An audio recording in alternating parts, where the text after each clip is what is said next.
Hey, my name is Roxy G, and welcome back to another episode of the Mindful Side Hustle podcast, where we advocate for starting fun side hustles as a form of stress relief. If your brain feels tired, you just want something creative that doesn't feel like another job, this episode is for you. So let's talk about AI wall art. AI wall art is when you use simple text prompts, words, ideas, to generate visual artwork using AI tools. You're not drawing. You're not designing from scratch. You're directing creativity. Think of it like this. AI is the paintbrush. You're the vision. Here's why people actually buy AI wall art. People don't buy art just to fill space. They buy it because it reflects how they want to feel. Calm, motivated, seen, inspired. Someone hangs a piece on their wall and it quietly says, "This feels like me." When your art comes from a place of calm, people can feel that. What I love about AI wall art is that it doesn't start with pressure.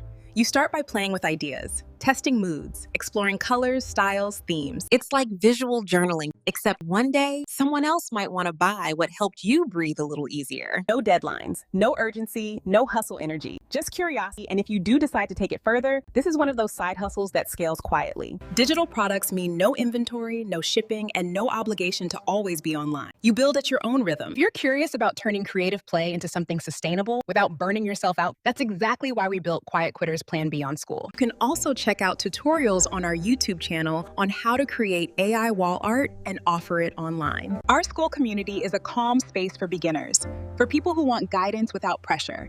I hope today's episode sparked a few fun side hustle ideas for you. If it did, make sure to follow our channel and the Mindful Side Hustle podcast right here on YouTube. Before we go, I want to leave you with a song from Quiet Quitters Plan B, a reminder to stay true to yourself, move at your own pace, and build a life that actually feels good. I'm Roxy G. Thank you for spending this time with me. Bye for now.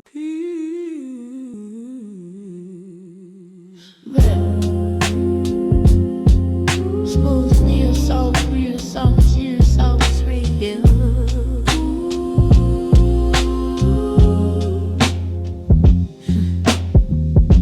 She used to treat rest like a reward, something she had to earn, something she had to justify with exhaustion, overwork, or breaking down.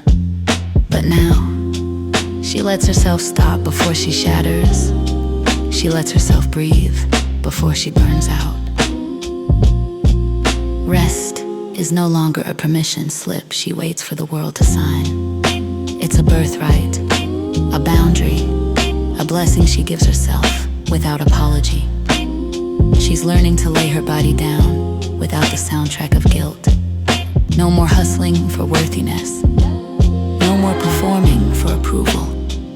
No more shrinking under expectations that were never hers to carry. Rest is her reclamation, her quiet revolution, her way of telling the world, I refuse to disappear inside your demands. So she chooses soft blankets over burnout, peace over pressure. She listens to her body like it's the most honest voice she knows, because it is. Rest isn't her weakness, it's her wisdom, her ceremony, her crown. And she wears it boldly, every time she slows down without feeling sorry.